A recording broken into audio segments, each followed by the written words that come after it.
I bet it's real good. But we're going to play something else real good. A different real good, too. What's up, Buctus? How are you doing, dude? Glad to see ya. But yeah, so for anybody just getting here, we're just going to be going through Silent Hill 2. It's going to be just a casual, not speed running, chill story playthrough. So we'll be talking about stuff, looking at stuff, discussing things, answering questions, watching all the cutscenes, being all enhanced edition. Are there still legit PC codes for Silent Hill 2?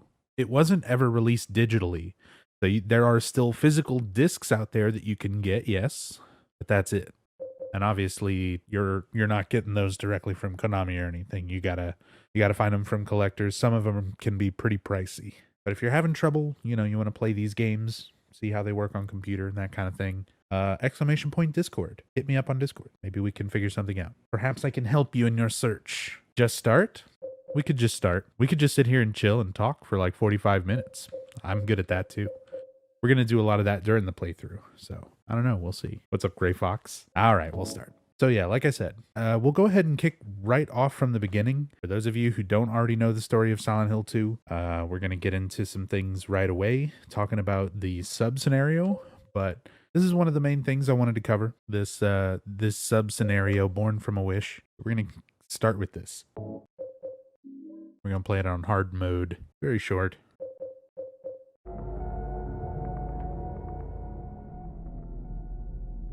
When I woke up, I was all alone.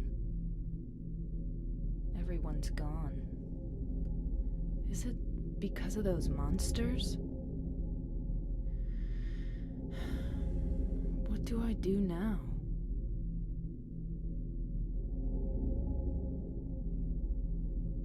Do I fight and live? Or do those monsters get me? I don't have any reason to go on living. But I'm scared to die. I'm so afraid of pain. Should I run away? I want to find somebody. I don't like being alone.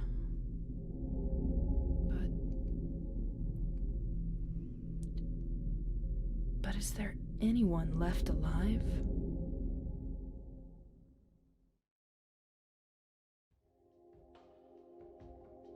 All right. And then that wonderful music kicks in. Because it is the theme for where we are. You don't see this room in the main scenario, but we're currently in Heaven's Night.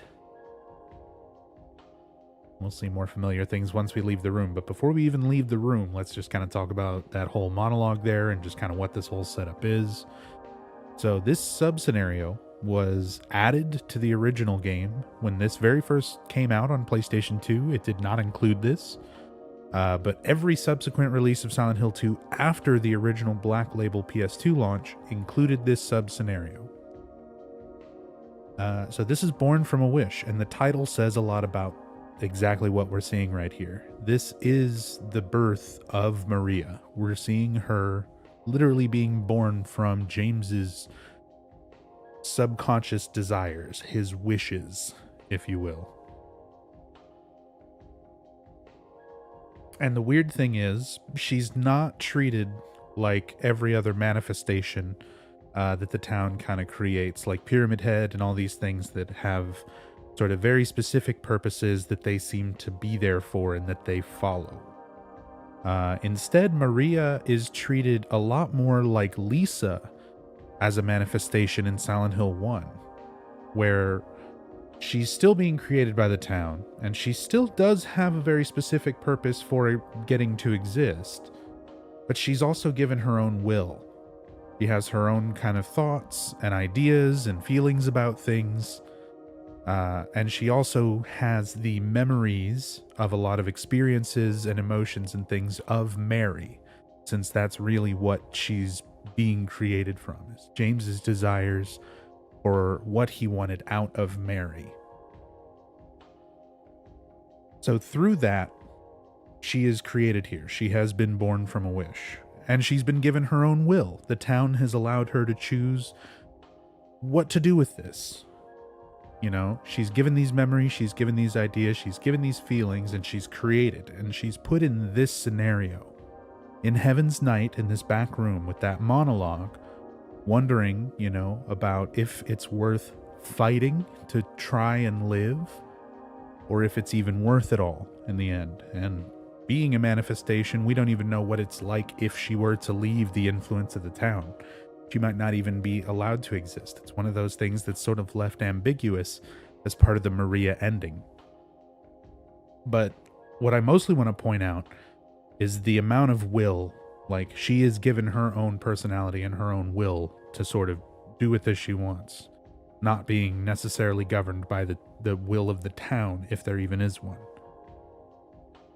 But look at what she's given here to start with. She has all these memories of Mary sick and dying and sort of at her life's end, making these hard decisions about hanging on to life and fighting or letting go, you know, all of that.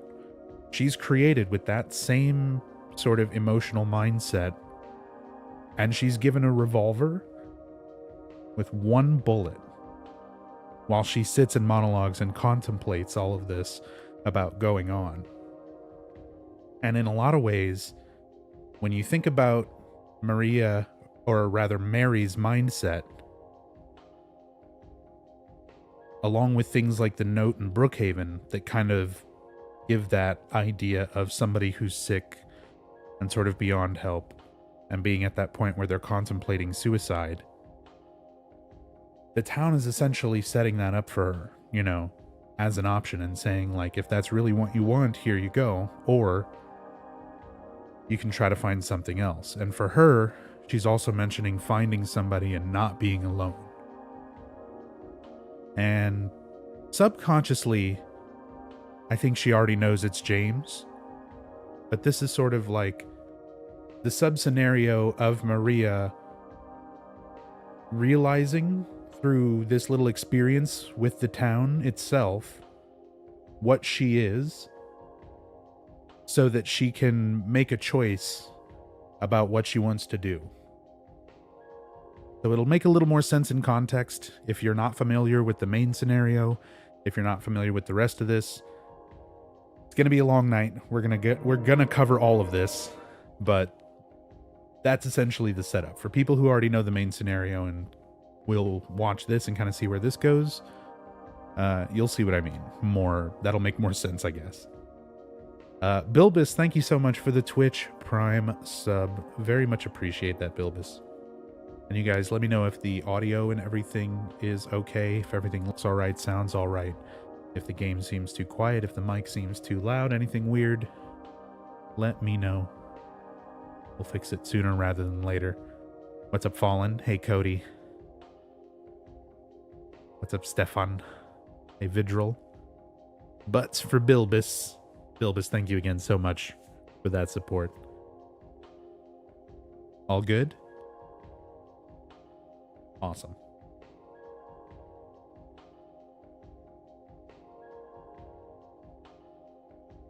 My name is Booth, sir. Like the Booth. The legend.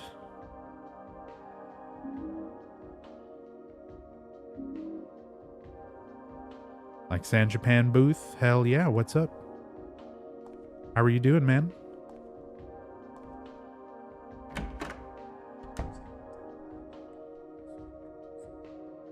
Wolf the Lycan, thank you so much for that host. But alright. It's a little bit dark. Maria does not have a flashlight.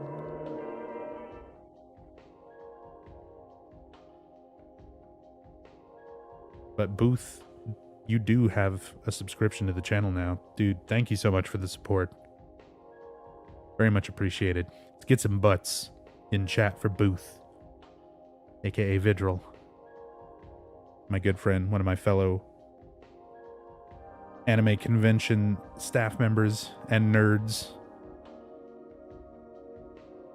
who keeps me sane at San Japan every year.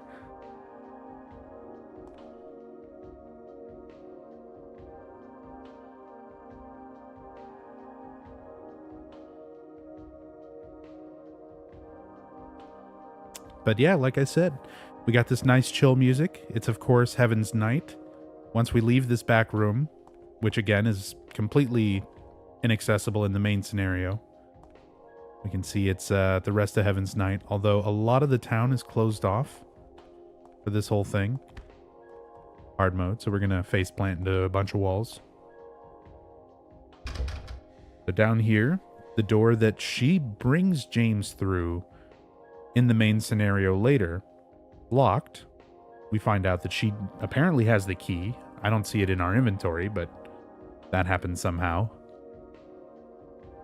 But someone has stuck gum into the lock. I can't open it from this side. A little bit weird. Some of those little things that kind of, I don't know, because this wasn't released with the initial content, it makes me wonder if this was something kind of added later. You know, obviously it was added after the initial release. I know, right, Rachel? That's my favorite joke to make with this. Gum in the lock. Bunch of savages in this town. Perfect Clerks reference there. But the idea that this would have maybe come out later, and some things don't quite line up.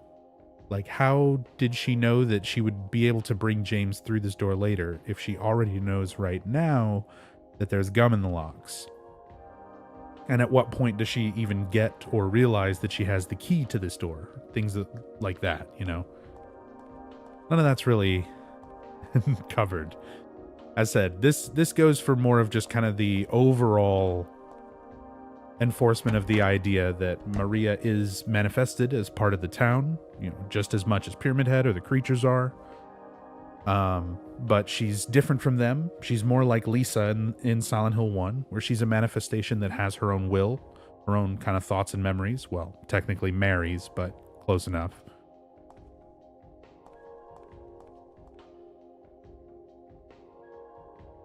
And a lot of people who are familiar with me talking about this with like the Team Silent playthroughs and a bunch of the previous playthroughs and stuff where I've mentioned Born from a Wish, that I kind of gripe about it. And I don't mean to say that this is a bad sub scenario. I like this sub scenario. I think it's well done. I think it's really interesting. My only problem with it is there were so many other interesting facets of this game, of the main scenario, that I would have rather had something covered more in depth than Maria. Oh my god.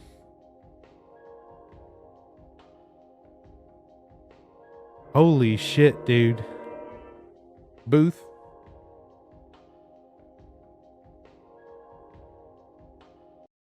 Hold on.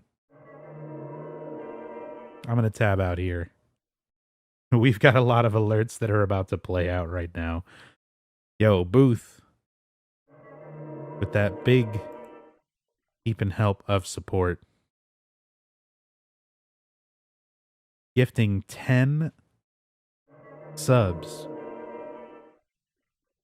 So MNP Sebastian, The Big Toast, Horror Gaming, T is Metal, Kedakai Okami, Smuff Dog, G22.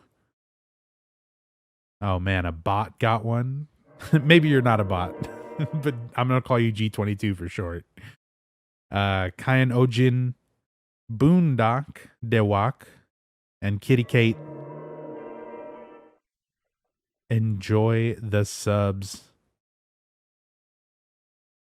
Courtesy of Booth, and Booth is not done yet. He's doing 5 more.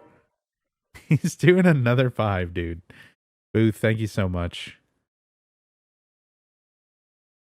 Randon, New York, Nightwalk here, Lorailon, Nerd of Beard, and Mopsy. Enjoy those subs, courtesy of my good friend Booth. Booth, thank you so much, man. I really appreciate that support, dude. I'm looking forward to seeing you at San Japan for all the madness this year and next year and all years. Dude, so many alerts, man. Come on. What are you doing? We're trying to play a video game.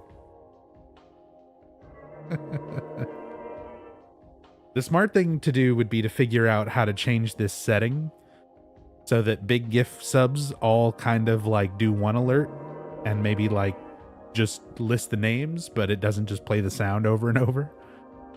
But I feel like that takes away the impact of just how many 15 subs actually is and how much amazing support that is when we don't hear the fucking sound 15 times in a row. So I might just leave it.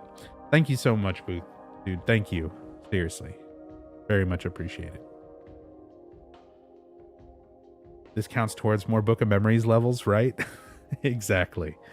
Exactly. I mean, I'm going to have to get back to it at some point because we're going to get the world record for story percent 1 to 21 zones. I mean, I think technically I already have it. But we could beat that time. Easy.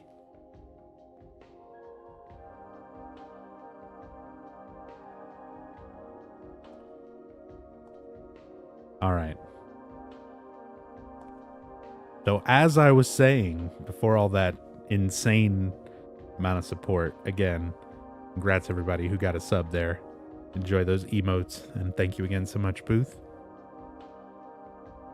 But yeah, with this sub scenario, the thing is, like, I really like it for what it is, but I would have really liked to know more about any other character. Because everything that we learn in the sub scenario, I feel like you learn in the main scenario. There's enough subtext, there's enough context to situations and dialogue and things like that, where everything that you really learn in this sub scenario, you already know from the main scenario. But there's so many things from the main scenario that you don't really learn about. Like, I would have liked to see what happened to Angela leading up to her coming to Silent Hill. I would have liked to see a little bit of what Silent Hill is like for her actively while she's here. Or Eddie. I would have liked to see how he got here. Some of the little things leading up to him being here. Him running into Laura. Those kind of things. A sub-scenario about Laura.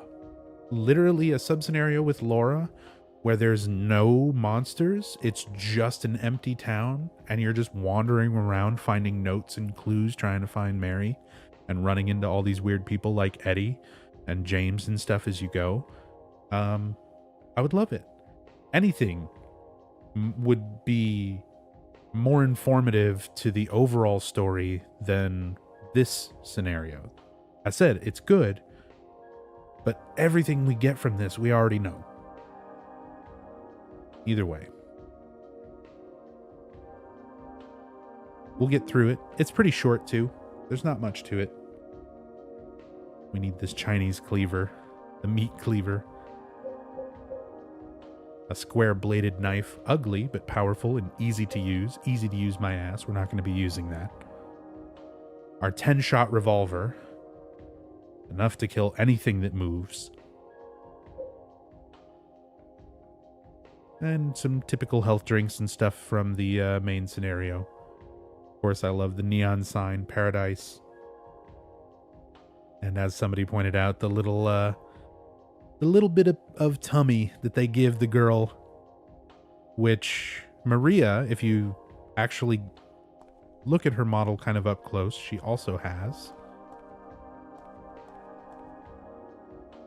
And my thoughts on that, I feel like that's one of those things that's somewhat intentionally done just to show that she's healthy, you know, that she's not withered away. And again, she's coming from this wish of James, kind of the things about Mary he wished were different. And that aspect of healthiness, that she's not withering and she's not, you know, skinny because of the illness, is sort of expressed a little bit more by giving her just that little bit of, you know, little bit of tummy. And that's also reflected in the Heaven's Night neon sign there. Some of the other things, the sign here that says kiss, and it's a similar color scheme to the clothes and everything that Maria's wearing. That sort of pink, faded red color. And then the purple, somewhat matching her top and her skirt. Although everything looks so interesting in the lighting. I love the neon lights and kind of the ambient light that they provide in here. Again, one of those things that looks not too great in the base PC version, and it looks much nicer here in the enhanced edition.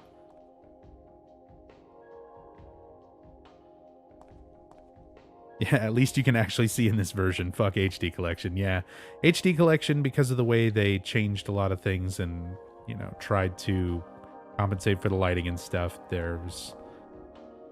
because you never get a flashlight for this scenario, and the game was made very, very dark somehow in the process of making HD Collection.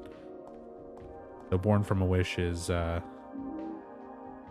hard to play in a few parts because it's so fucking dark, even on the brightest setting. Well, let's leave this nice, comfy bar and that wonderful music. Step outside into Silent Hill. Sadly, there's not a whole lot of it to fully explore. A lot of it's cut off from us for this whole scenario. I love these angles as you leave this alleyway. Reminds me a lot of some of the camera shots in Silent Hill 1.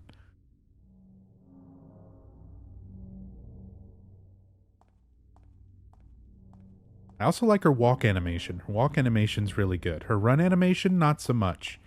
A little derpy. A little bit derpy. The walk's good. The walk cycle's good. Hey, what's up, Dusty? How much did I miss? I might have fixed the uptime command. You haven't missed much.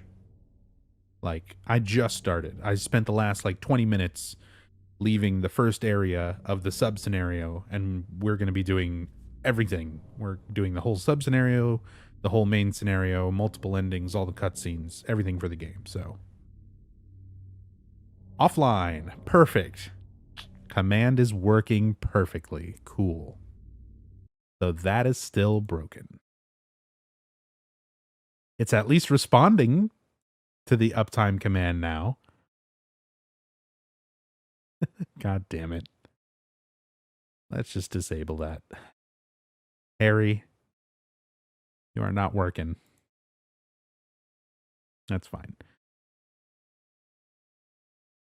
But yeah, I've been live for 30 minutes, 30-something minutes. You haven't missed much.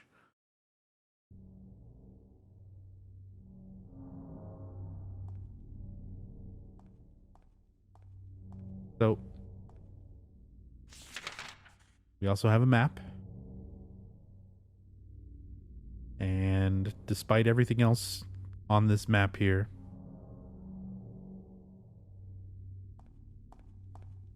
don't get to go see it in the sub-scenario. She doesn't even say anything about the barricade. We're just roped off. Hey, what's up, Blue Satyr?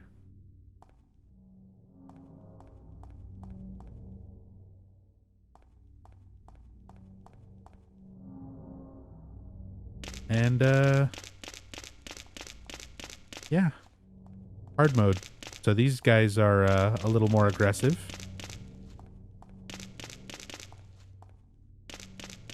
They also just kind of seemingly come out of nowhere. No radio in this sub-scenario either. I know we're kind of used to that from speedrunning and skipping the radio. But it is definitely a little creepier not having that radio alert you to things. And they just kind of show up on you like this.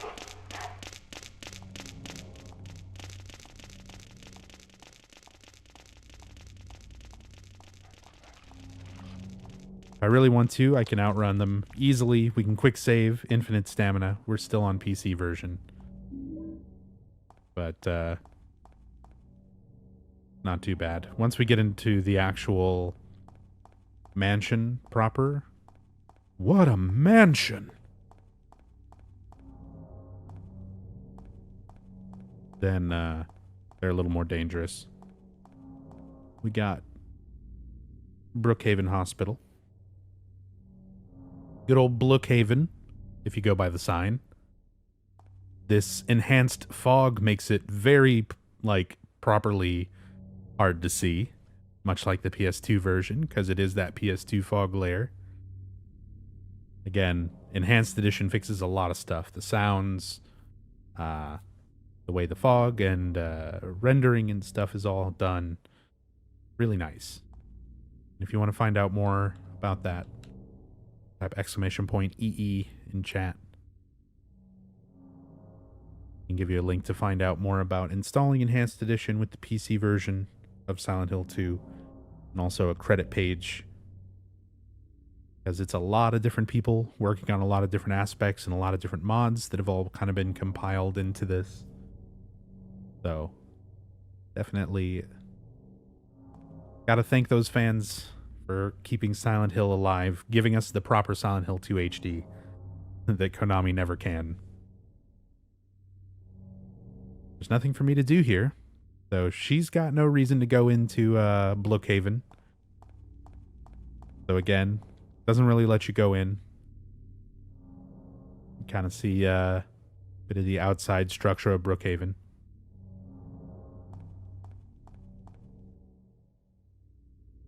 Ambulance model that I think we only see here.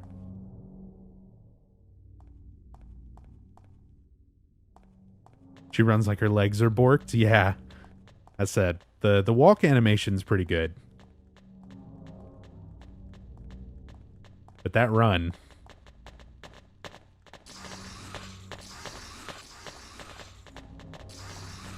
that is still a little bit of a goofy PS2 run. It is definitely a 2001 game. I said, I talk a lot of my love and passion for Silent Hill, especially this game, Silent Hill 2. But I am not blind to the fact that this is a video game of a mostly dead, like classic style, survival horror style, genre from the very early 2000s. And it definitely still shows. It's one of those things that makes me very sad that Konami is not better with their games and IPs and things. Especially now with like Resident Evil 2 remake coming out, seeing people stream it, and I played the demo, so it's like, I mean, it's pretty good. Pretty good. Even if you're just like a super hardcore fan of the original, it's kind of hard to hate on the new one because it's super good. And it makes me sad. Like Konami's not up to par with things like that. And things like the Silent Hill games. It would be really fucking great if we could get like a proper Silent Hill remake.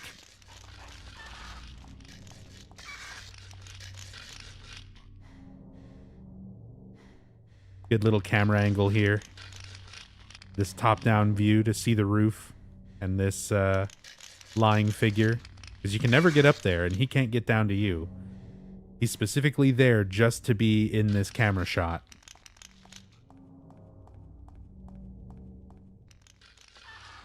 And they kind of wall things off. Some of the little areas where normally you can run through between a few of the buildings.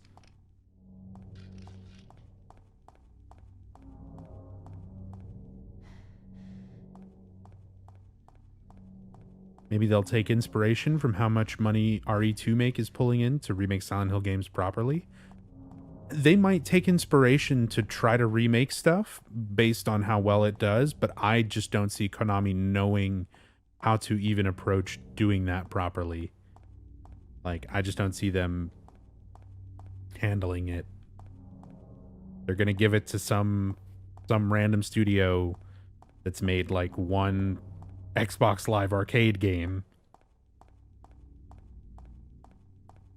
who has no idea how to make survival horror, and they're like, make a Silent Hill 2 remake. They're like, we don't even know how to do mocap. Like, don't care, just do it.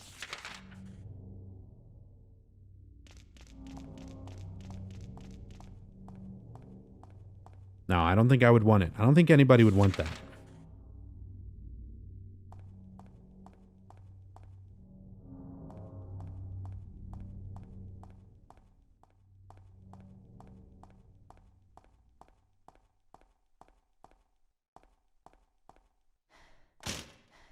Looks like the lock is broken. I can't open it.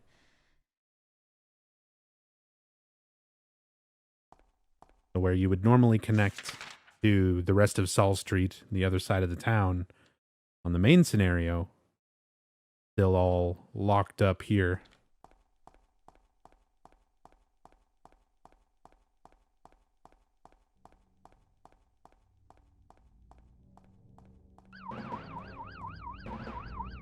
Oh my god, dude. Booth.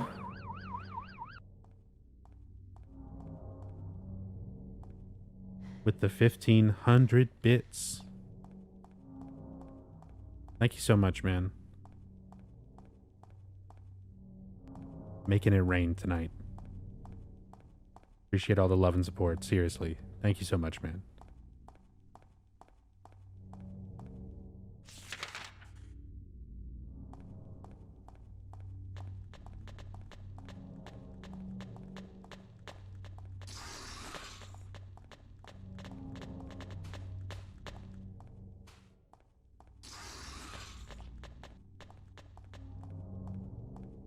We got lying figures.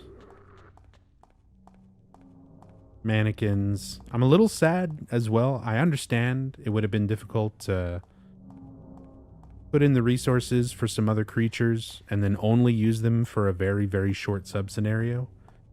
And it wouldn't make too much sense in the grand scheme of things. But I kind of wish there was like a different monster or two. Something a little more specific to Maria. Instead of just all James's creatures. It makes perfect sense why it's James's creatures, though. James is here. She's one of James's creatures, like, just the same as everything else. She's one of the manifestations that's existing right now because James is in the town. He's in proximity. So that's the reason that all these things are here. But it would have been cool if there was something that, like, only she saw. I guess for her, that's kind of Ernest. But Ernest is more just a way of her kind of being able to communicate with the town, have a little more direct influence on figuring out what she really is.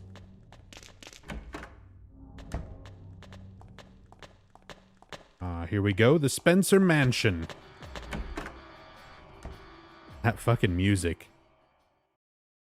It goes away, like, instantly. Let me try and stay out here for a little bit. I think it'll play again.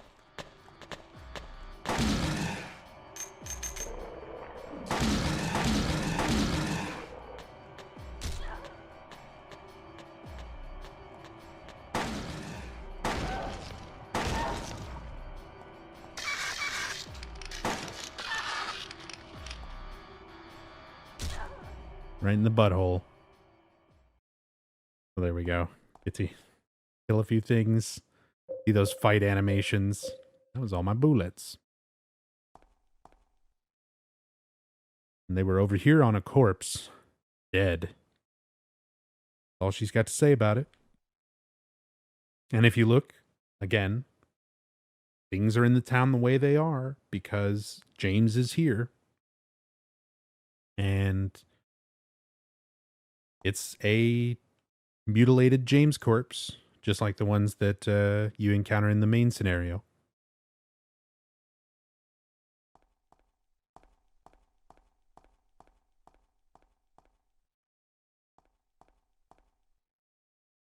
Can't open the garage.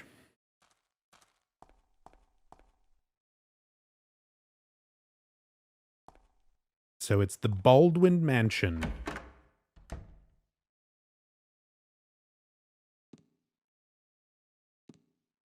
Another really good camera angle, but a very, very Resident Evil feel.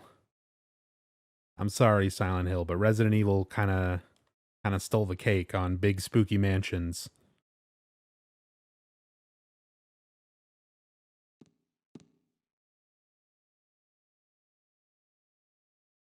Although this one's a little more reasonable in terms of like actual architecture.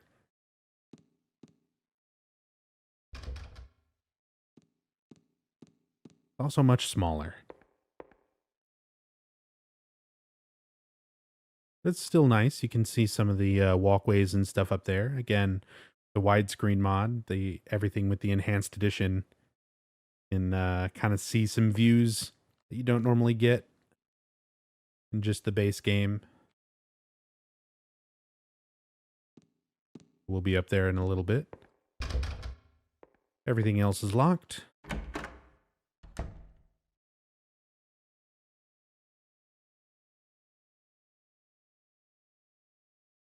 Resident Evil doesn't know the meaning of reasonable. You're not wrong, Trevor. You are not wrong.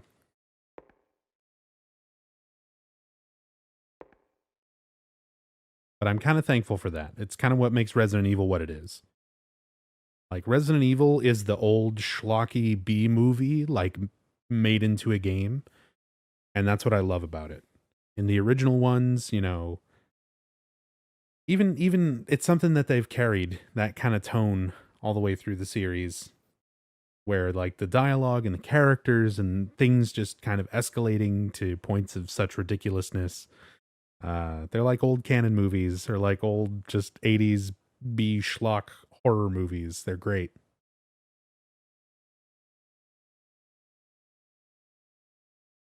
There's nothing inside. Too bad. I like that she says too bad. She's in this house. She doesn't know who it belongs to, but things, little comments like that, too bad. Like, oh man, that sucks that there wasn't more stuff here for me to rob.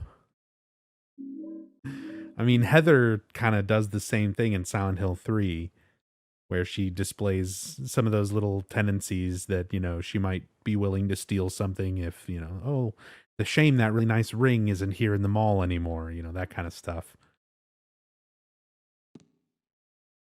But I also like that it gives that element to the character's personality in game, that they're kind of kleptos, which is why they would just, you know, pick up a bunch of random things like med kits and first aid drinks and Chinese cleavers. Just a row of dishes, nothing to do with me. The fireplace is boarded off. Do not use is written on it.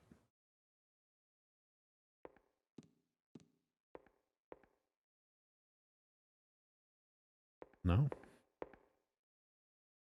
It's a model of the Earth. I think that's called a globe. Got no use for that. Locked door. Not broken, actually locked. Save point. And just like with the James save point, she doesn't make any comment on it, but the close up on her face, kind of this idea that your save is in the head of the character you're playing as. It's more of a like making a memory. It's a literal memory card. It's a save. Although I really liked the idea of Silent Hill 1, where Harry's a writer and saving the game is just him writing down his experiences on a notepad up to that point. Like, it's a literal thing where he's just writing down what he's done.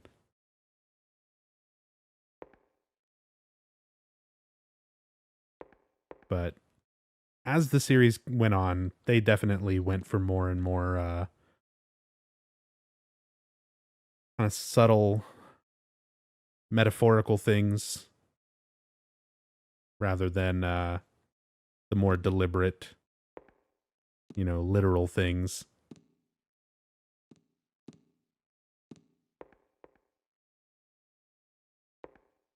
Hey, what's a Paswar?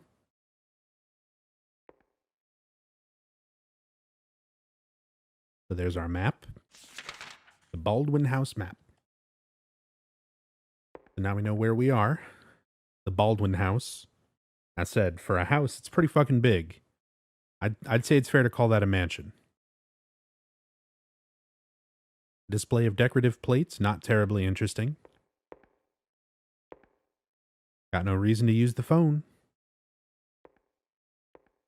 I mean, she says she's looking for somebody. She doesn't want to be alone, but she also feels like she's got nobody to reach out to.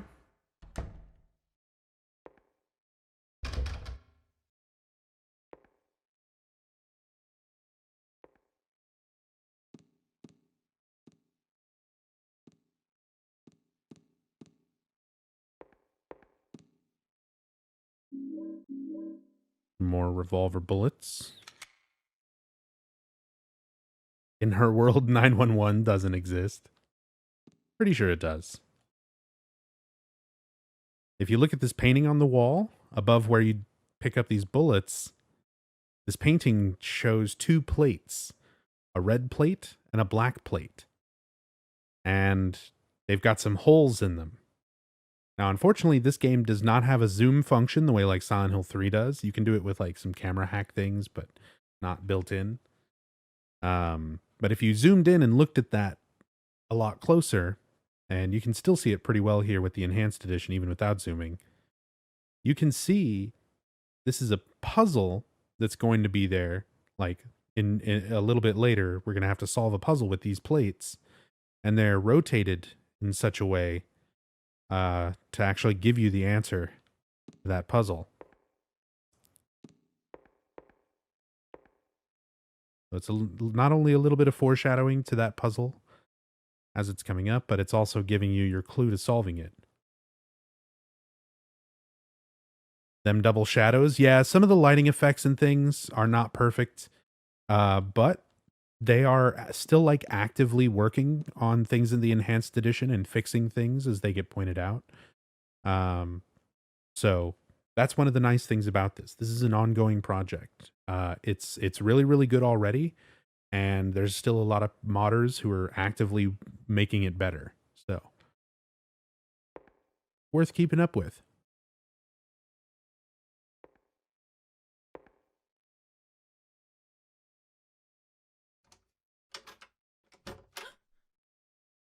Is somebody there? Open up. Hello?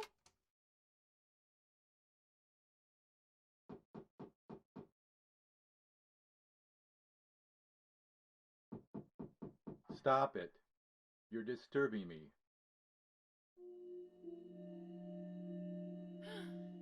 Thank God. I finally found somebody.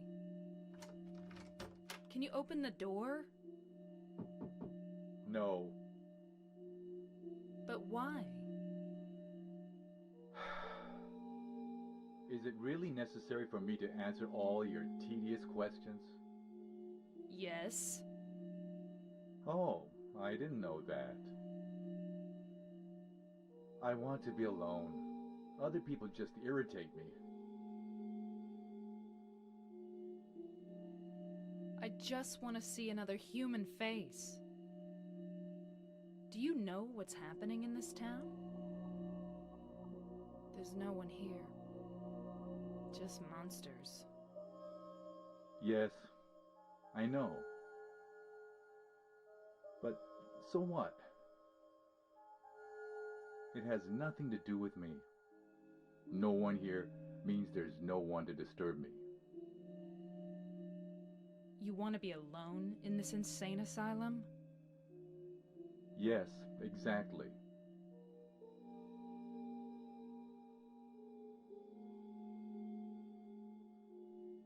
But how can you say that it's this town that's insane? Perhaps it's we who are insane. Both of us. Hopelessly insane. Are you satisfied? Would you leave me alone? My name is Maria. What's your name?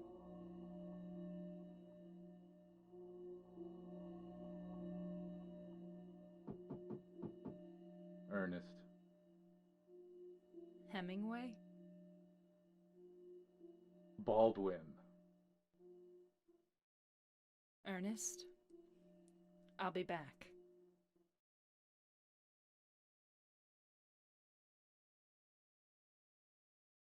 So we're in the Baldwin house, the Baldwin mansion, and we've met the owner, Ernest. And we find out a little bit about Ernest, who or what he is, and kind of his story, his backstory, kind of what happened here, what he's trying to do as we go through this scenario. And it kind of helps Maria realize a little bit more about the town and what she is. And I like that Ernest gives the idea that, you know, kind of hints it might not be the town that's crazy. It might just be the people in it. And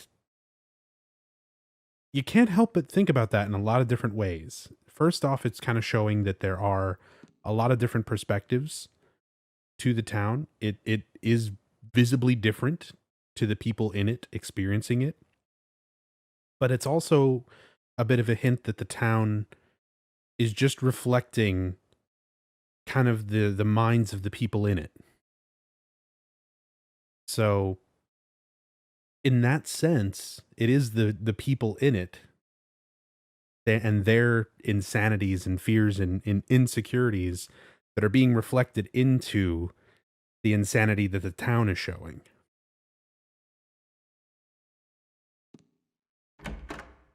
Is there meaning behind the Hemingway joke that Maria makes? Probably. I don't know if there's like a specific. I'm honestly not that big on like Hemingway, so I'm not sure if there's something more specific to it. But Team Silent, they were huge literature nerds, so I'm sure there's a lot more meaning to it. The sub scenario was possibly based on something written by Hemingway. Definitely wouldn't put that out of the equation. I'm sure there's probably already information and stuff out there, but nothing off the top of my head. Nothing so specific anyway, but definitely a reference to just Hemingway and his works in general, I would say. So we picked up a whiteboard, a white metal board with square holes punched into it, found in the second floor entrance hall. And if you examine it, it's actually got one of the Rebirth ending items. So with this, we've got the white chrism, the vial of white chrism. And there's something written on each board. When the white breath is found, I shall dedicate this thing. O spirit of the mist, grant us fortune eternal. So what we find out through the main scenario, especially gathering the Rebirth ending items, the Rebirth ending is collecting ritual items. It's essentially getting the knowledge and information from a couple of books, one about the history of the town and one specifically about one of the gods here, the Crimson one, and the rituals around bringing someone back from the dead, and the items that are necessary to do that, which are the white chrism, the obsidian goblet, and those two books.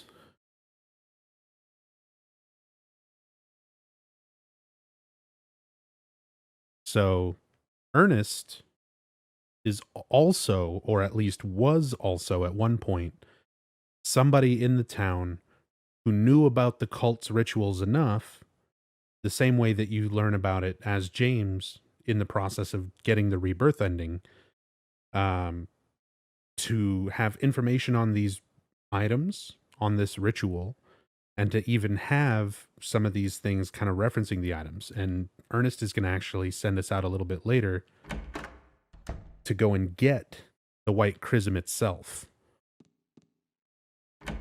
And we find out a little bit more about his motivation for doing that in the process.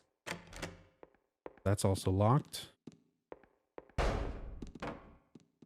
Hear a banging and then some small footsteps.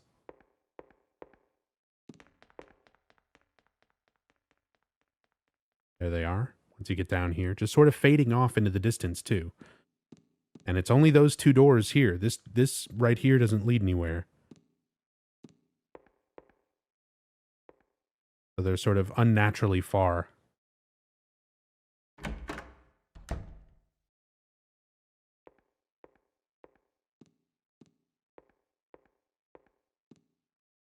Yeah, Dusty Manson. Silent Hill is not based off of Centralia. The movie version was inspired by Centralia, thanks to Roger Avery.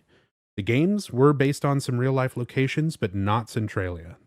They were based on some areas around Maine. Like, the first game was heavily inspired by areas like Cushing, Maine, and Freeport, and Portland in Silent Hill 1 and Silent Hill 3. Silent Hill 2, a lot of the layout of the town and the building fronts and things were taken from areas around California, San Bruno, California, to be specific. And a lot of those building fronts and signs and things are actually still there. Somebody recently on Twitter took a bunch of pictures of some of the things, the streets and buildings and stuff there, and did like a comparison shot with some of the areas in Silent Hill 2 to show that, like, yep, some of those spots are still there. But yeah, the whole Centralia thing, all that, the coal mine fire, all that stuff, that comes from the movie. So the board on the fireplace is now gone. And there's a ladder inside the fireplace. For some reason, there's a ladder in the fireplace leading up. Along the way, I can see something that looks like a hole. So climbing up, there's this like little garden area at the top, little secret room, all overgrown grass and plants. Again, this mansion's a little more reasonable than the Spencer mansion, but stuff like this still doesn't make a whole lot of sense. But here we have the other two boards, the red board and the black board. But just like the white one, you can examine these and you see this is the obsidian goblet, another of our key Rebirth ending items used for the Rebirth ritual.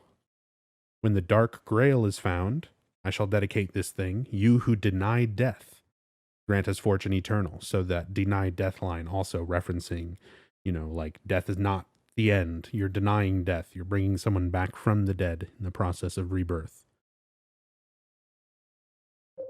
And the red board. So with this, we have the Crimson Ceremony. The Book of the Crimson Ceremony. And Rachel, thank you so much for gifting a sub to Grimzers. Rachel, very much appreciate that support. And Grimzers, enjoy that sub. Enjoy the emotes. Thank you so much for being here. Thank you so much, Rachel.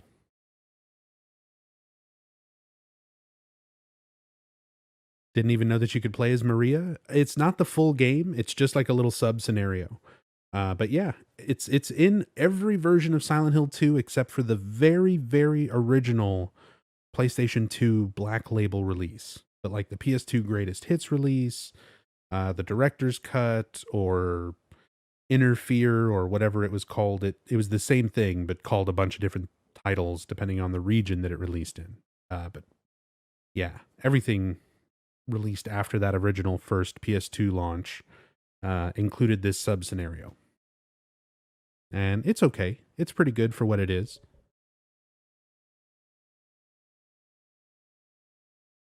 At the beginning of the game, or do you unlock it after finishing a playthrough? You can play through this at the very beginning, even if you've never finished the main scenario.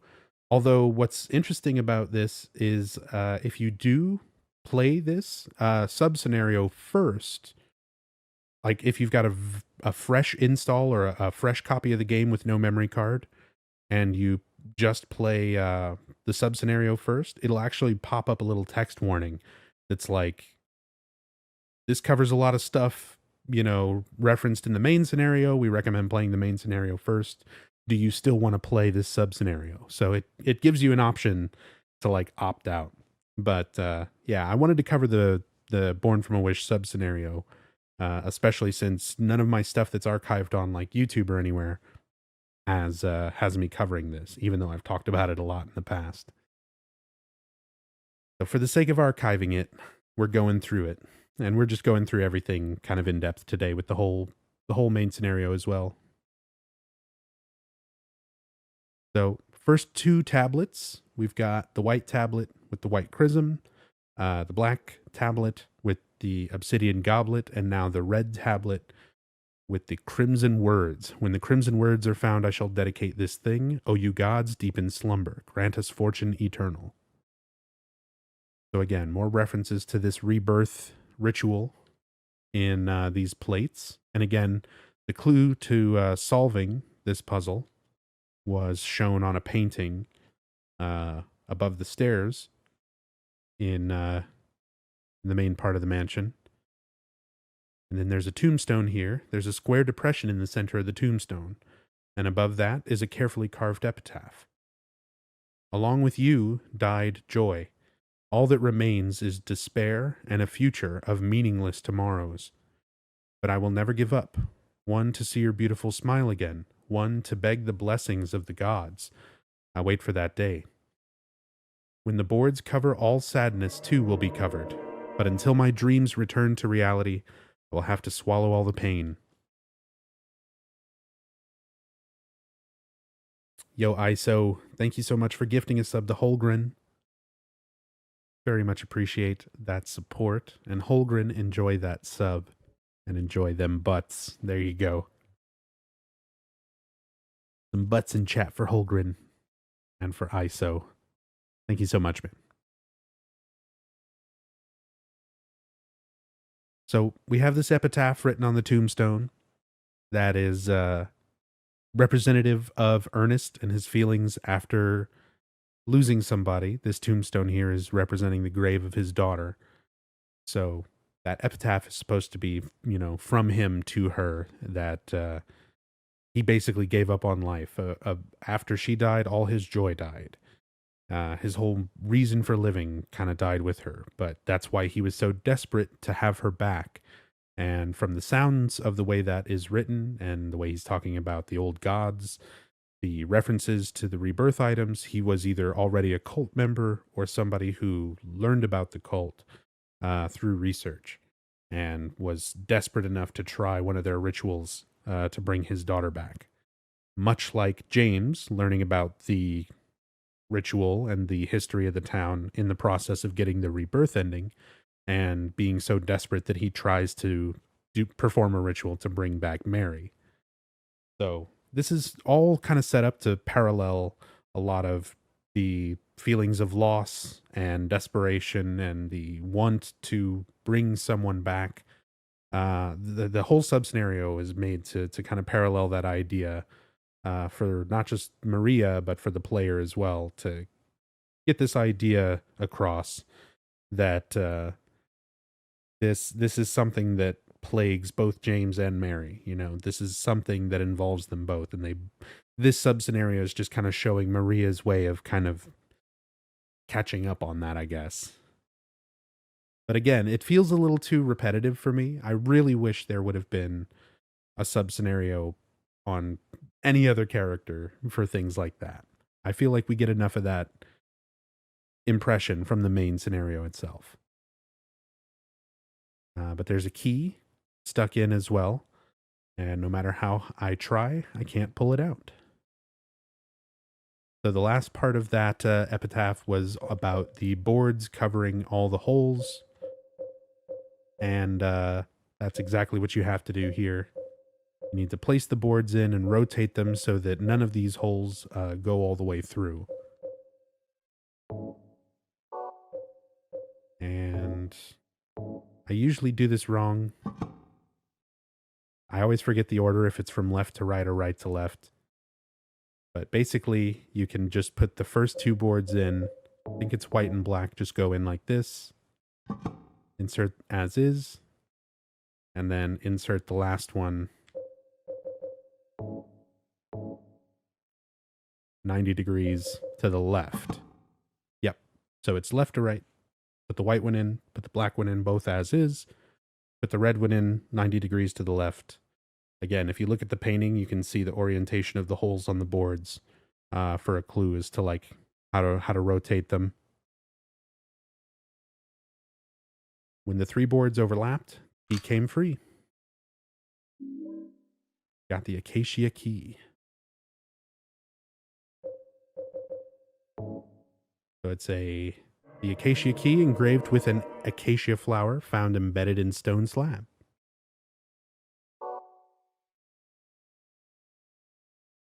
An ISO with another gift sub, this time to Charisma. That charisma. Enjoy the sub. Enjoy them emotes. Thank you again so much for the support, ISO. Very much appreciate it.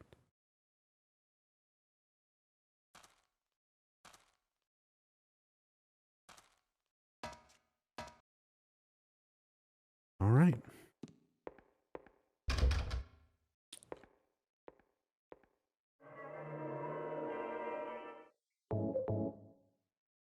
Save it. So much nub tea in this chat. Oh yeah, we got some butts.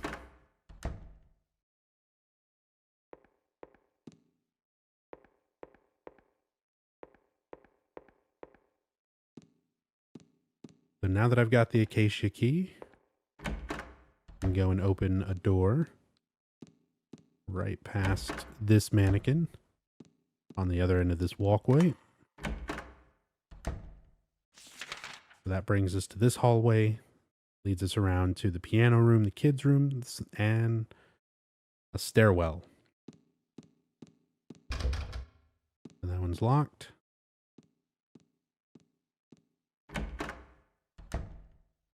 These are some of the areas where, like, it's so dark on the HD collection, you can't even see that door.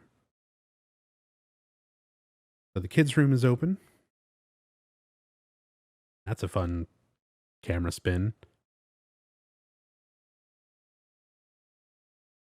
And you can get some more insight into Maria and her memories and where they come from by examining some of the things in here. You look at the stuffed animals. Stuffed animals line the top of the shelf. Nothing very interesting. Oh, is this a teddy bear? It's not very well made, but it's sort of cute anyway. I bet Laura would love it. She loves bears. Laura? Who am I talking about? Stuffed animals are lined up. After that, that's it. You only get that text once. So, as soon as she sees the bear, it brings back a memory. And of course, it's not her memory. She doesn't even make the connection of who she's talking about yet. So she doesn't really know how to place all of these things, but she has Mary's memories within her. Like, it's part of who she is. And because Mary had such a strong attachment to Laura, seeing the teddy bear and making that connection sort of brings that to the surface for Maria.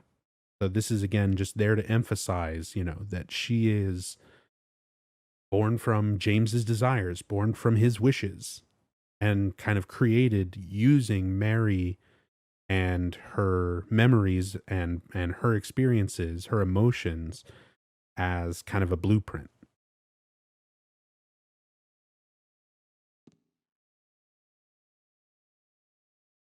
A doll is sitting on the chair. Now that I look closer, it's filthy. Whoever lived here must have really loved this thing.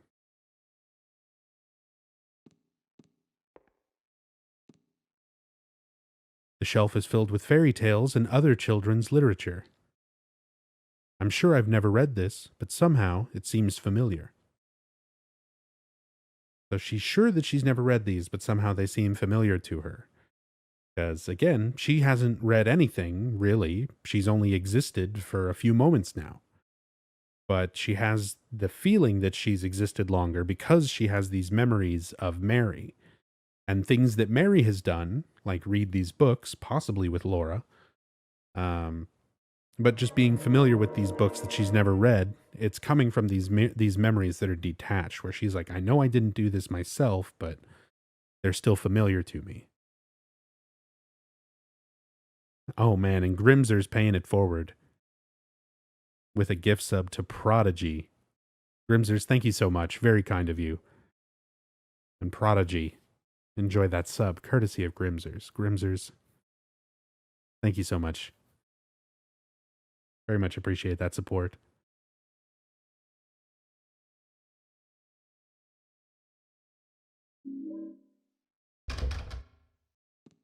Lock's broken. Small bed for a child. So that's all that stuff. Again, it's interesting. I like that they enforce these ideas of her being a manifestation and having these memories and all these, sort of experiences that she doesn't quite connect, just to kind of give you a better idea of who and what Maria is and kind of her mindset on things.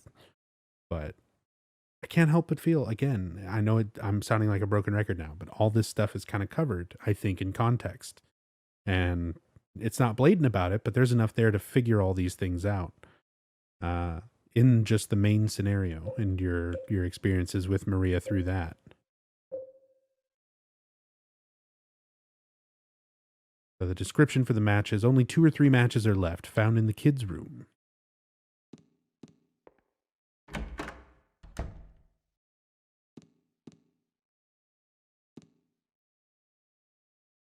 Nice, Tie Wings.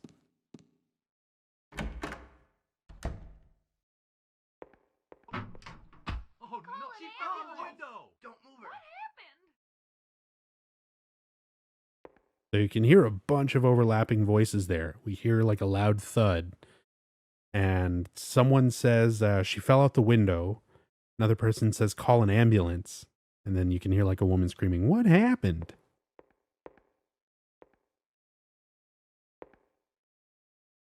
So giving us some impressions here of kind of what happened.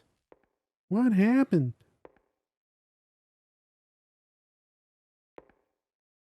So there's something under the chair. We'll grab that in a moment. Books are stacked on the floor. Nothing very interesting. Never too interested in literature and philosophy anyway.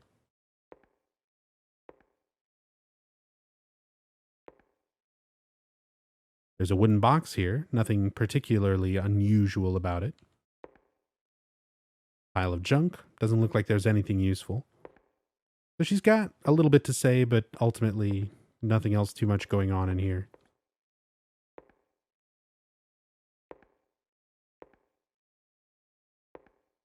Couple of windows next to this chair.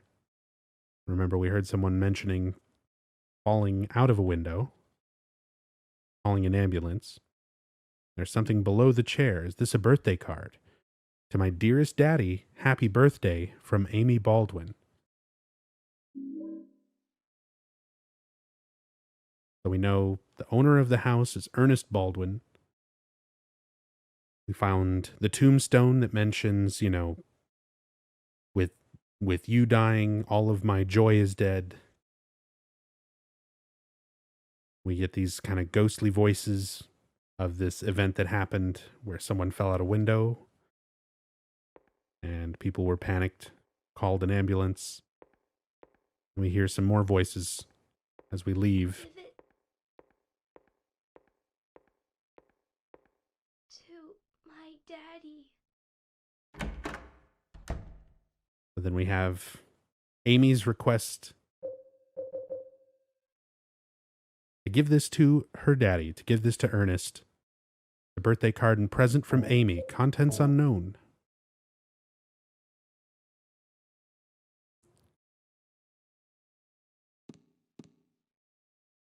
We'll go give this to Ernest.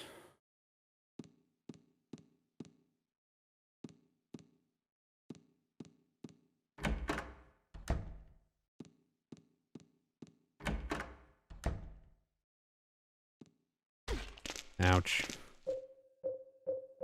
Sister's best childhood friend was named Amy Baldwin? Weird. Oh, dang it.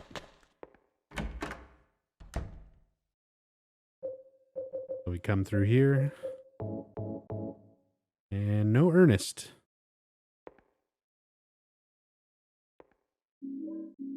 Couple more health drinks. Nothing else interesting in there.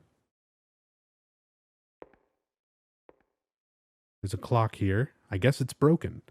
The needles aren't moving.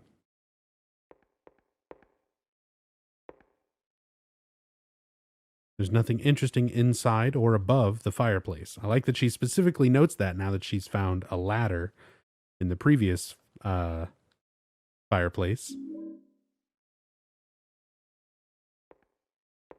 Got that first aid kit. And there's a book here. Looks like a plant encyclopedia. Acacia, just like the key. A genus of evergreen trees of the mimosa tribe of the pea family. Its tiny flowers are yellow or white and grow in clusters. Common varieties include the gum tree. The acacia tree is a potent symbol in many religions across the world. In Christianity, it represents eternal life and morality. So again, it's things tying into this rebirth theme that applies both to Maria and to Amy Baldwin and kind of what Ernest was trying to do here. In ancient Egypt, it represented purity and rebirth, again, spelling out rebirth right away. While in ancient Babylonia, it was thought of as the tree of the goddess Ishtar and was a symbol of life. It was also a holy tree to the ancient Jews who built the sacred Ark of the Covenant from it and for whom it signified a peaceful death and a release from grief. Again, all things directly applying to Mary and her suffering due to the illness, the idea of rebirth, and eternal life, the release from grief. So again, all these parallels between Ernest and Amy and James and Maria. Ouch. Ouch. Avoiding RE2 streams. Yeah, so am I a little bit. I've already hosted a few friends and you know, don't mind seeing little bits here and there, but I'm also, for the most part, kind of trying to avoid Resident Evil 2 streams right now, because I won't be playing it until sometime next month.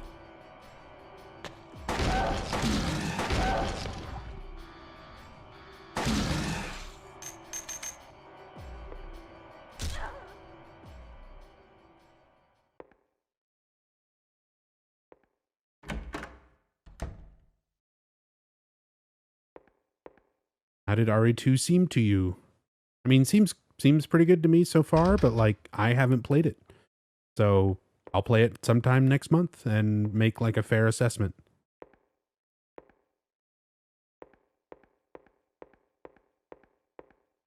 But otherwise, I haven't really had any experience with it yet. I played the demo. Demo was all right. People have, from what I've seen of the main game, like hosting people up just for little bits, couple of minutes here and there that I've seen of it, you know. It's been, it's looked really good. But yeah, I don't really want to jump the gun and start saying how I feel about it without actually having played the whole game myself, you know. I feel like that's something a lot of people do nowadays, especially with streaming and everything. They watch a stream for an hour and they're like, well, the streamer hates this game and I've seen this 1 hour of it from this one perspective of it, so I hate this game. And it's like, no, just play it yourself. Don't decide on it until you've already played it. Nifty. Thank you so much for the resub, the 7 months in a row. Very much appreciate it. Thank you for the continued support, Nifty. Welcome back. All right, so we're in Ernest's study. We finally caught up to where he is in this big-ass mansion. The bookshelf is lined with complete editions of difficult-looking books. I'm not impressed in any of that. I'm not interested in any of that. So a book titled Lost Memories. Hey, Trina, what's up?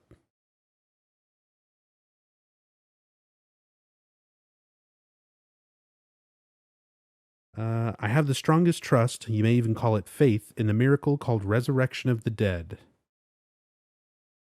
Upon the hill where the light descended, the beast intoned his song with words of blood, drops of mist, and the vessel of night, the grave become an open field. So again, he's got books alluding to the rebirth ritual. Upon the hill where the light descended, we actually see this island, the actual hill in Lake Toluca, the hill in Silent Hill. There's a little church on it. Words of blood, the crimson words, aka the crimson tome, the red book that you use in the rebirth ending.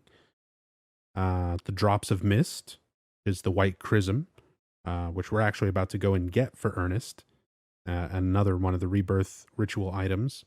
And the vessel of night, reference to the obsidian goblet. The people wept in fear and joy at the reunion, but my faith in the salvation of Zuchilpapa did not waver. It's also spoken of in the ancient legends. The original worshippers did not believe that death was the end, but that it was simply the path by which the deceased returned to nature. They also believed the process was reversible. Something imprinted towards the bottom of the page. Did Ernest write this? What could it mean? Blood red, mist white, night black. Yeah, no shit. Ernest figured it out. Spelled out very plainly there, but I do like the context, again, of everything having that theme of rebirth so that we understand sort of what Ernest is going through, what he's trying to do, how that relates to James, how that relates to Mary and Maria. We get another cutscene with Ernest here.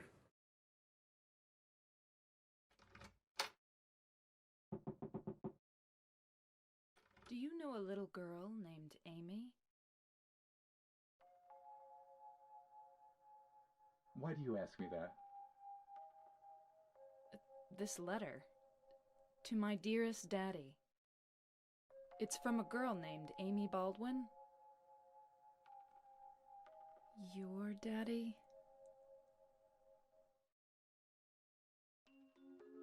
Yes. Where'd you find that? Up in the attic.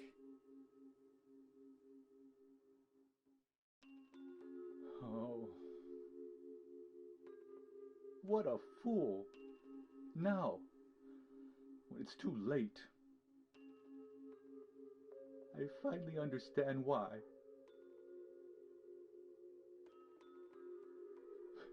Why she was there.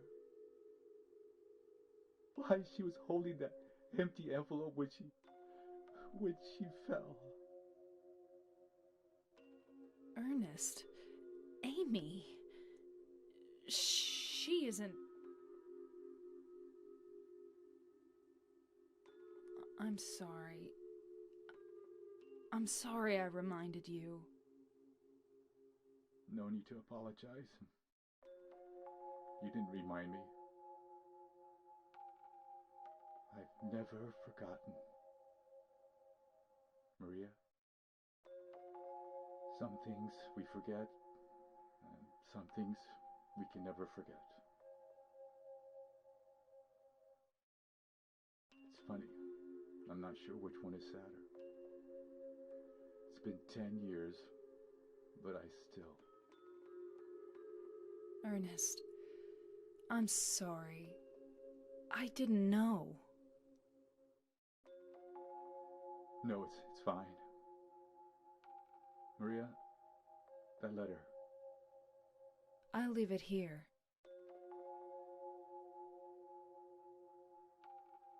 Thanks.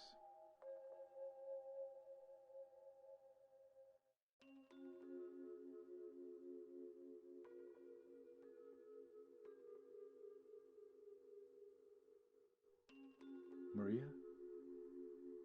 So you must be... That's why you could see me. Huh?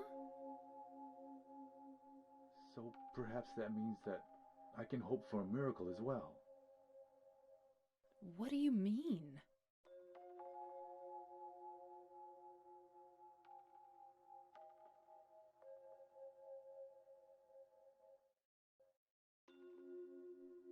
In the apartment next door, there's a bottle containing a white liquid. I don't know exactly where it is, but I know it's in there somewhere. I must have it. You want me to get it for you? Please. Why don't you just get it yourself? If I could, believe me, I would. But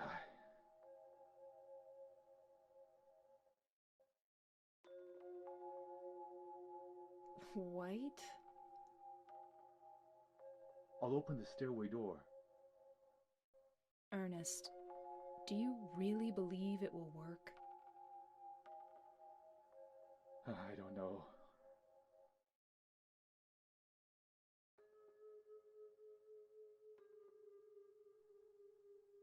Well, that's okay. I don't mind fighting for an impossible cause. Anyway, it beats just giving up and doing nothing. Maria, thank you.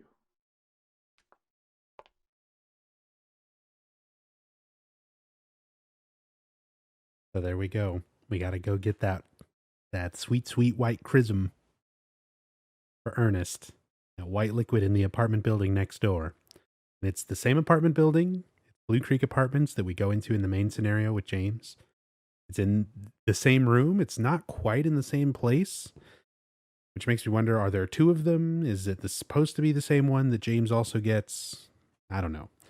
One of those loose ends that they don't really talk about in this. I will finish this up, though, in just a moment. I need to take a quick break. I forgot to grab a drink, and I need to go ahead and hit the restroom really fast. So I'm going to take a couple of minutes here and then come back, finish up the scenario, and then we'll move on to the main scenario. But yeah, I will be right back. I am back. So we're about halfway done, or maybe 2/3 of the way done here with the sub scenario, Born from a Wish. For those who've never seen this, it's a little sub scenario, little side story. It's not nearly as long as the main scenario. It's just a little short kind of thing, but kind of goes into a little more depth of who Maria is as a character, what she represents to James, how the town kind of went about making her and manifesting her, and sort of the limitations to that. While she talks to Ernest, who's kind of a strange figure. It's funny, in the last cutscene we saw before the break, he mentions, Maria, you must be, that's why you can see me. He kind of trails off and mentions, that's why she can see him, even though you never see him. I don't know if that's a mistranslation or an assumption on his part or what, but kind of an interesting thing. Yo, and Booth, aka Vid, thank you so much, man. Thank you for all the support, all the gift subs and bits and everything tonight. Super, super generous of you. Get some rest, man. Hopefully see you again. Definitely we'll see you at San Japan one way or the other. But yeah, take it easy, man.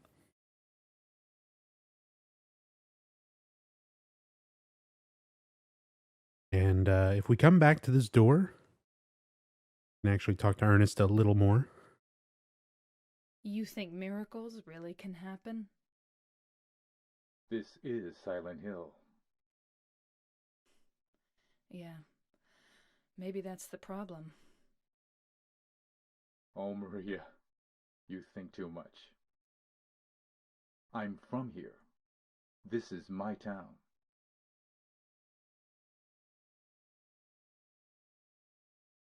So the kind of implications of that, what they view as a miracle, and the fact that Ernest says, he's from this town, it makes you wonder if this is actually somebody who lived in the town at one point and was a member of the order, presumably, which is why he knows about all this stuff, has all the books, or if this is more he's from this town, like literally the town is what created him. He's saying that he's part of this town, and this is the way for the town to kind of communicate to Maria what she is.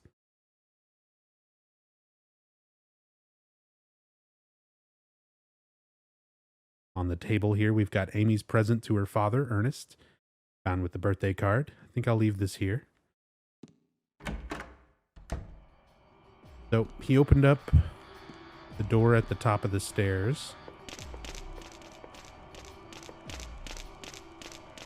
Not these stairs.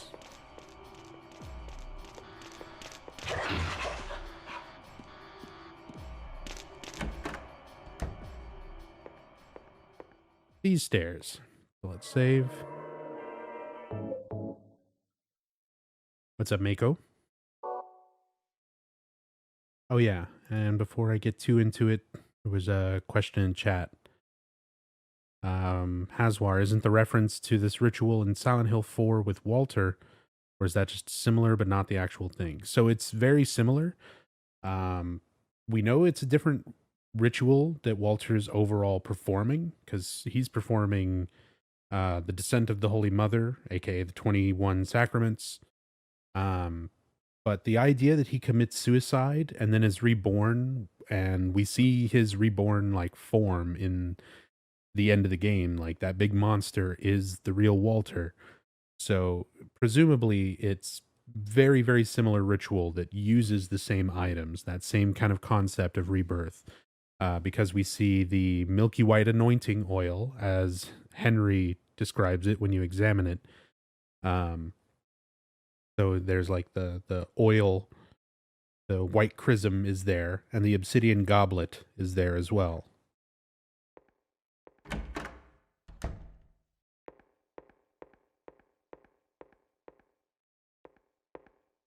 And yeah, you find those things in the hidden room in 302 with Walter's corpse.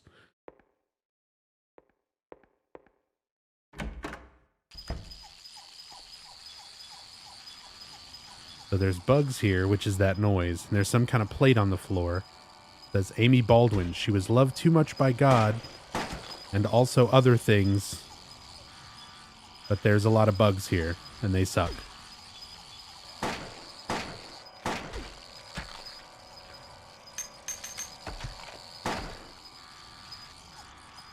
Maria, stop aiming at that one. Shoot the ones that are alive, please.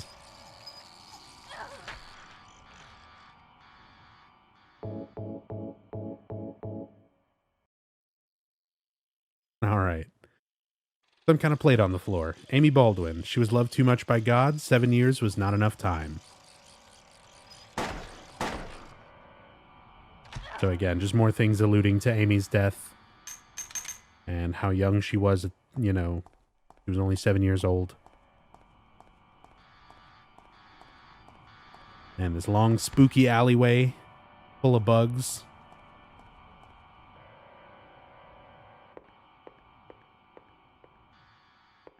And if you ever want to speedrun this, the category for this sub-scenario is on hard difficulty.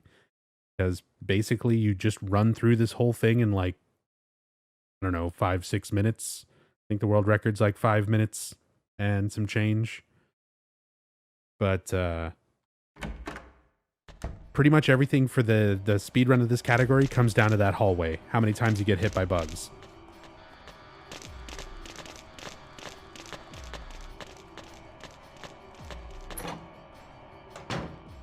There's some writing and graffiti and stuff out there. We'll check it out when we're coming back. First, here we are in Blue Creek Apartments. And most of the rooms here you cannot get into, but this one you can. Normally back here, in this little part of the kitchen, is where you get the white chrism for the rebirth ending in the main scenario. But for this little sub-scenario, it's found over here on the desk where you would normally solve the coin puzzle. So there's our white liquid, the white chrism. Small bottle filled with an unknown white liquid. The label reads, "I deny thee."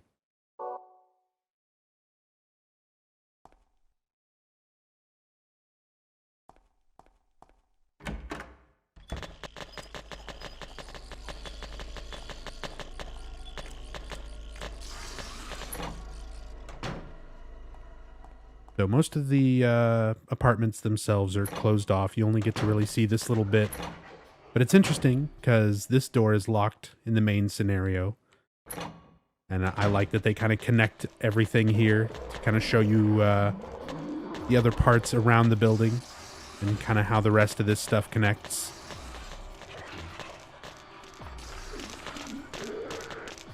And then in here with some graffiti. Keep out of Haunted Mansion.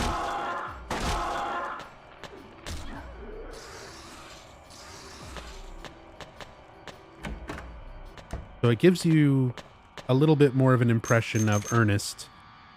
That he's like this ghost that's kind of known for being here.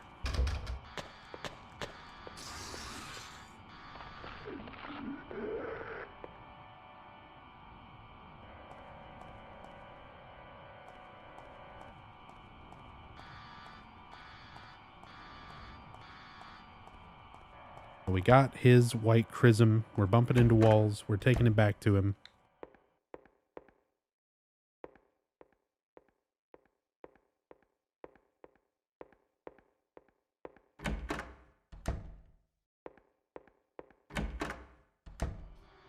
So Maria sees monsters because she's part of James's world? Yes, exactly. She essentially is one of James's monsters, which is why it's all still the same things. It's all still James's creatures. I was talking a little bit about that earlier, but I think that was before you came in.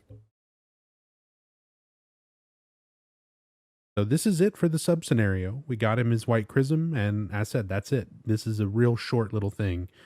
So we kind of have our final cutscene and credits here. But then after this, I'll be jumping into the main scenario. So here's our little conclusion to it. Again, kind of a cool little sub scenario, but everything this enforces, Maria being a manifestation, having a will of her own, having Mary's memories, the manifestations like the creatures being part of James's, mind and being a part of that. And Ernest being this sort of ghost, this remnant of the town, who was a resident, likely a member of the cult, or at least someone who researched it enough, where he lost his own daughter. It kind of drove him into a fit of despair where he was desperate to try to do anything, including rebirth her through a ritual, but apparently died, never able to gather the necessary things. Which is why he sends Maria for this white chrism. But as she comes here to return it to him, this is where we find out the truth. So enjoy the ending. Thank you, Maria. And we'll move on to That's the main only scenario item after this. I couldn't get myself. By the time I found out about it, I could no longer leave this house. So long. Yes, but will... Maria, the gods are here. You know it too. You were born in this town. I'm not sure God is the right word.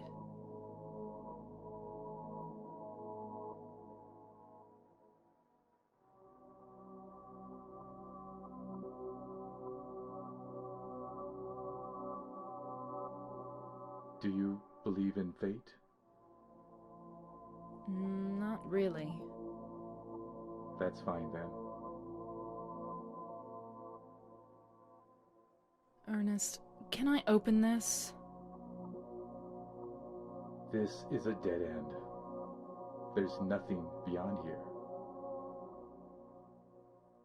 I know. So, what if I had said I believed in fate? That James. He's a bad man. James...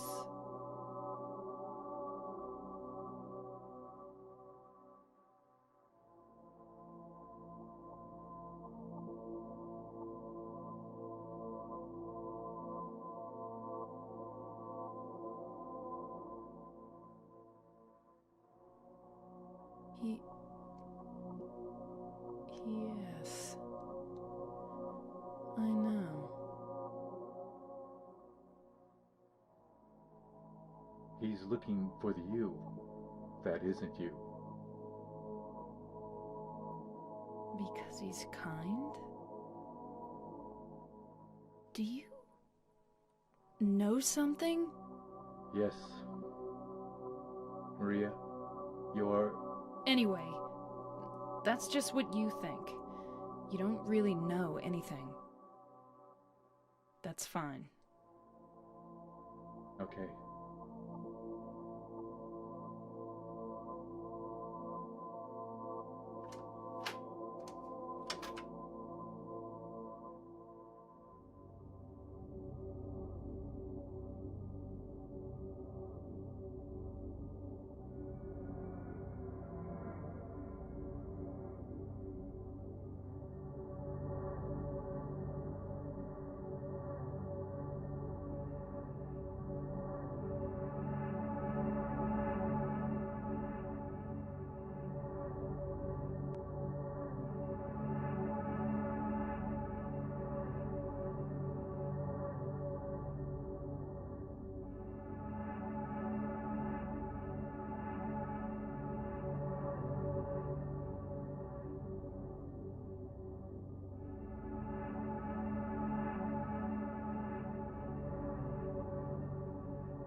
James.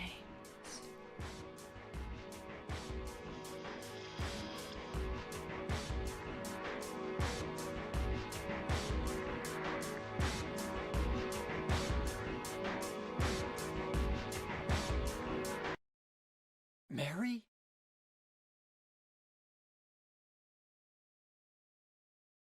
No, you're not.